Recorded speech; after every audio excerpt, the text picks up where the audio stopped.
Capítulo 19. No puedo evitarlo. Soy adicto a rezongar, encontrar faltas y quejarme. Mentalidad desértica número 4. Porque esto haya gracia. Es aprobado, aceptable y digno de agradecimiento. Si por causa de la conciencia ante Dios, alguno sobrelleva penalidades sufriendo injustamente. Pues, de todo, ¿qué mérito hay si cuando pecáis y sois tratados con severidad, lo soportáis con paciencia? Pero si cuando hacéis lo bueno sufrís por ello, y lo soportáis con paciencia, esto haya gracia con Dios. Primera de Pedro 2, versículos del 19 al 20. Hasta que aprendamos a glorificar a Dios con nuestra actitud durante los tiempos duros, no seremos liberados. No es padecer lo que glorifica a Dios, sino una actitud devota en el sufrimiento, lo que lo complace y le da gloria a Él. Si tú y yo hemos de recibir de estos versículos lo que Dios desea que tengamos, tendremos que leerlos despacio y digerir cada frase y oración minuciosamente. Admitiré que yo las estudié durante años, tratando de entender por qué complace tanto a Dios verme sufrir, cuando la Biblia declara sin ambajes que Jesús llevó mis sufrimientos y dolores merecidos por castigo. Isaías 53, versículos del 3 al 6.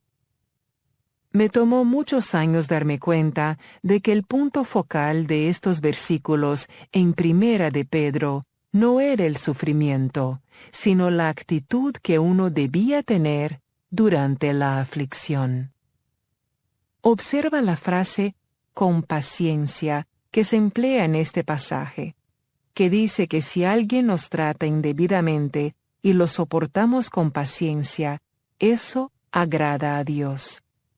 Aquello que lo complace es nuestra actitud paciente, no nuestro sufrimiento. Para alentarnos en nuestra aflicción, nos exhorta a mirar cómo Jesús se portó ante los injustos ataques que se le hicieron. Jesús es nuestro ejemplo. Porque para este propósito habéis sido llamados, es inseparable de tu vocación. Pues también Cristo sufrió por vosotros, dejándoos su ejemplo personal para que sigáis sus pisadas. El cual no cometió pecado, ni engaño, superchería, alguno se halló en su boca. Y quien cuando le ultrajaban, no respondía ultrajando.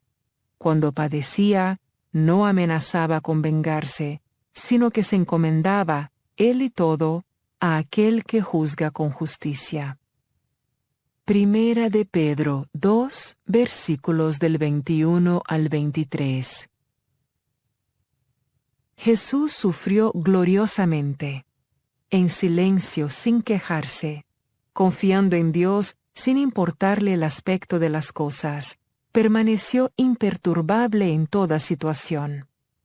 No respondió con paciencia cuando las cosas eran fáciles e impaciente cuando eran duras o injustas.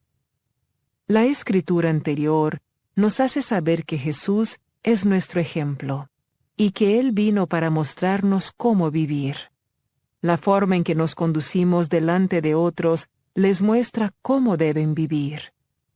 Les enseñamos a nuestros hijos más con el ejemplo que con palabras. Hemos de ser epístolas vivas que todos los hombres puedan leer. Segunda de Corintios 3, versículos del 2 al 3. Luces que iluminen brillantemente en un mundo oscuro. Filipenses 2, versículo 15. Llamados a la humildad, la mansedumbre y la paciencia. Yo, pues, prisionero del Señor, os ruego que viváis, llevéis la vida, de una manera digna de la vocación divina con que habéis sido llamados, con una conducta que es un crédito para el llamamiento al servicio de Dios, viviendo como os corresponde, con toda humildad y mansedumbre, altruismo, gentileza, suavidad, con paciencia, soportándoos unos a otros en amor. Efesios 4, versículos del 1 al 2. Hace algún tiempo, en nuestra vida familiar, hubo una situación que sirve como un ejemplo excelente para lo que estoy exponiendo acerca de sufrir humilde, mansa y pacientemente. Nuestro hijo Daniel acababa de regresar de un viaje misionero a la República Dominicana. Volvió con una erupción muy severa en sus brazos y muchas lastimaduras en carne viva. Se le había dicho que era la versión dominicana de la hierba venenosa. Se veía tan mal que nos pareció que necesitábamos confirmar lo que era. Nuestro médico familiar tenía el día libre, así que hicimos una cita con el que lo sustituía.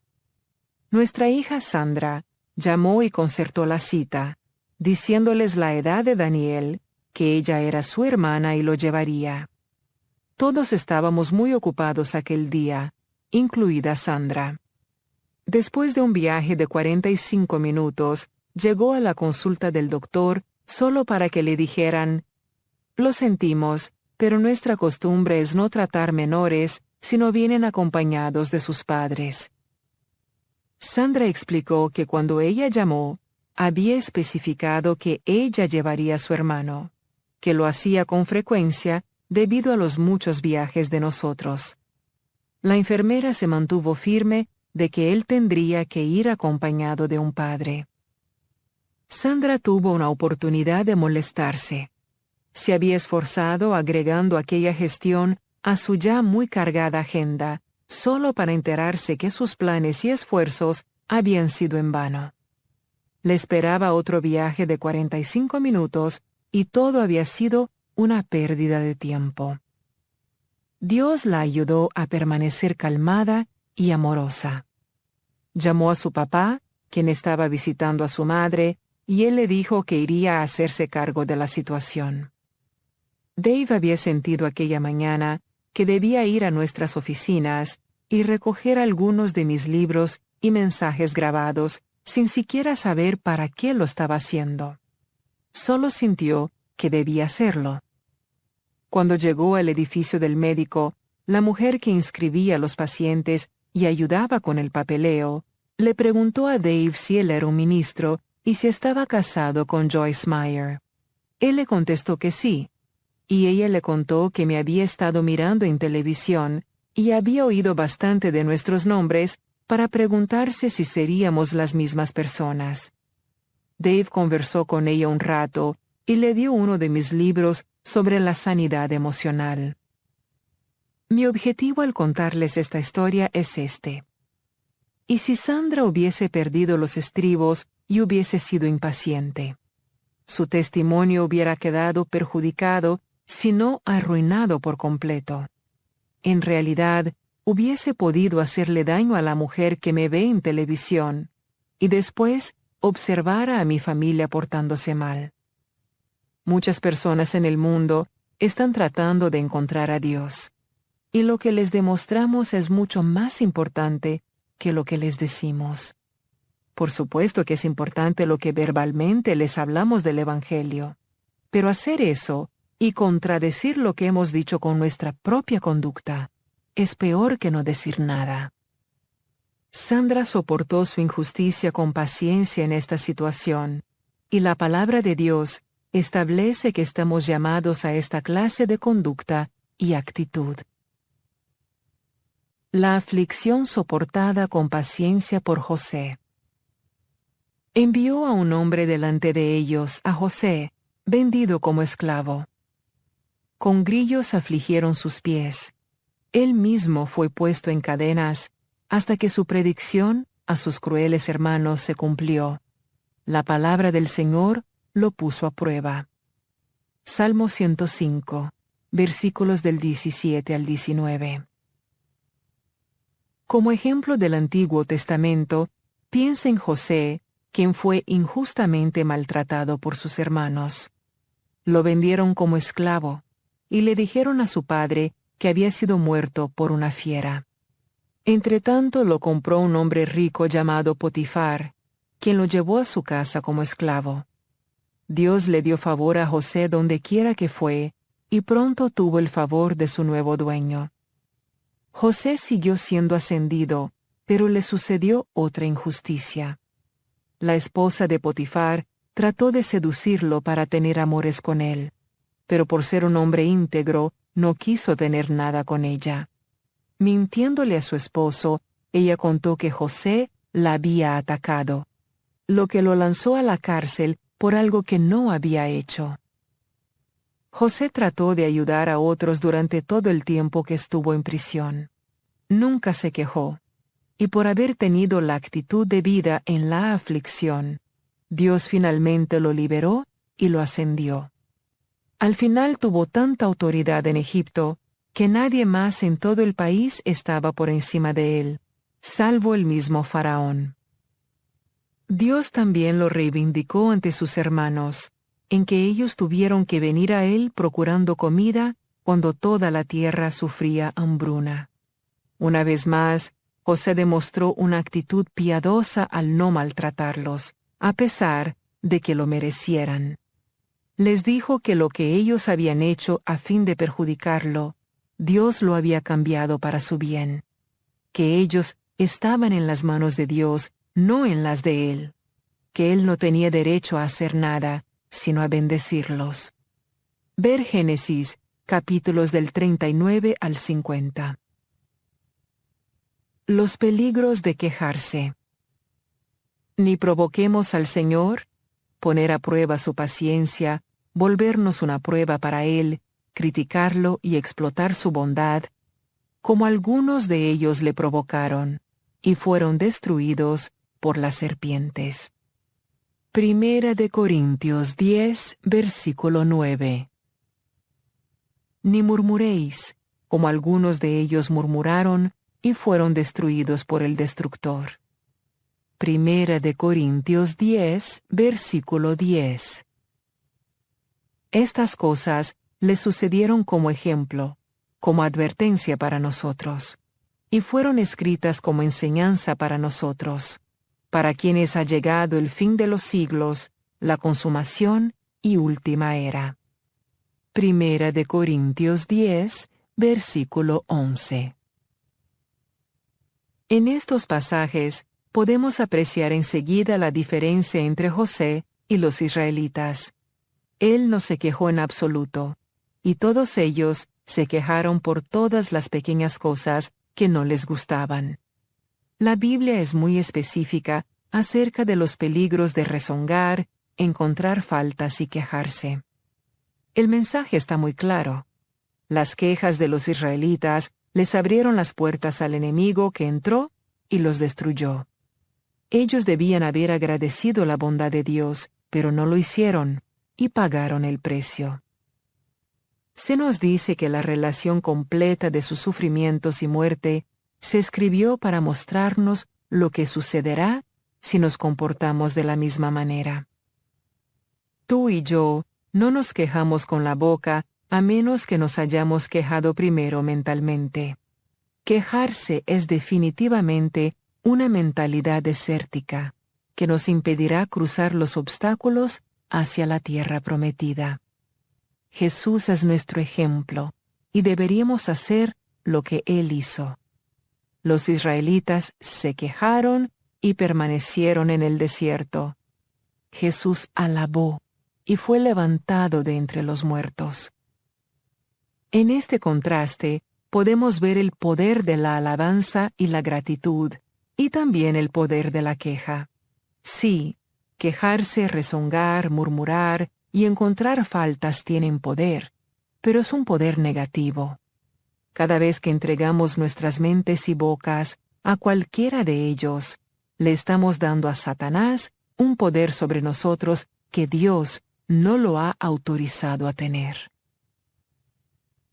No rezongar, encontrar faltas ni quejarse. Haced todas las cosas sin rezongar, ni murmuraciones, ni quejaros contra Dios, ni discusiones, ni dudas entre vosotros, para que seáis irreprensibles y sencillos, inocentes y sin contaminaciones, hijos de Dios sin tacha en medio de una generación espiritualmente pervertida, torcida y perversa, en medio de la cual resplandecéis como luminares, estrellas o faros brillando claramente en el mundo tenebroso. Filipenses 2, versículos del 14 al 15. Algunas veces parece que el mundo entero se está quejando. Hay demasiadas quejas y murmuración y muy poca gratitud y reconocimiento. Las personas se quejan de su trabajo y de su jefe, cuando debieran estar agradecidas porque tienen un trabajo regular y apreciar el hecho de no estar viviendo en un hogar para desamparados ni tener que hacer fila para recibir un plato de sopa. Muchas de esas personas pobres se emocionarían al tener ese trabajo que otros desprecian, a pesar de las imperfecciones que éste pueda tener. Y aún estarían más que resignados a tener un jefe no perfecto, con tal de obtener un salario regular, vivir en casa propia y cocinar su propia comida. Puede ser que necesites un trabajo mejor remunerado, o quizás tienes un jefe que te trata injustamente. Eso es desafortunado, pero la manera de resolverlo no es quejándote. No te inquietes ni te preocupes. Ora y da gracias. Por nada estéis afanosos, antes bien en todo, mediante oración y súplica con acción de gracias, sean dadas a conocer vuestras peticiones delante de Dios. Filipenses 4, versículo 6. En este versículo, el apóstol Pablo nos enseña cómo resolver nuestros problemas. Él nos instruye cómo orar con acción de gracias en toda circunstancia. El Señor me enseñó este mismo principio en esta forma. Joyce, ¿por qué debo darte lo que me pides si no eres agradecida con lo que ya tienes? ¿Por qué debo darte otra cosa si te seguirás quejando? Si no podemos ofrecer nuestras oraciones presentes teniendo como fundamento una vida rebosante de gratitud, no obtendremos una respuesta favorable. La palabra no dice que oremos en son de queja, sino que oremos con acción de gracias. La murmuración, el mal humor, la crítica y las quejas usualmente se presentan cuando las cosas no ocurren de la manera que esperamos con respecto a algo o alguien, o cuando tenemos que esperar por algo más tiempo de lo que creemos necesario. La palabra de Dios nos enseña a ser pacientes en estas circunstancias. He descubierto que la paciencia no es la habilidad de esperar, sino la capacidad de mantener una buena actitud mientras esperamos. Es muy importante que este asunto de la queja y todo lo relacionado con los diferentes tipos de pensamientos y conversaciones negativos sea considerado seriamente. Yo creo sinceramente que Dios me ha dado entendimiento sobre cuán peligroso es ceder nuestro pensamiento y boca a esta inclinación. Dios le dijo a los israelitas en Deuteronomio 1, versículo 6, «Bastante habéis permanecido en este monte». Quizás has estado dando vueltas al mismo monte muchas veces y ahora estás listo para avanzar. Si es así, será bueno que recuerdes que no irás hacia adelante de manera positiva si tus pensamientos y conversación están saturados de reclamos. No he querido decir que es tarea fácil no quejarse, sino que tú debes tener la mente de Cristo. ¿Por qué no hacer todo lo posible por lograrlo?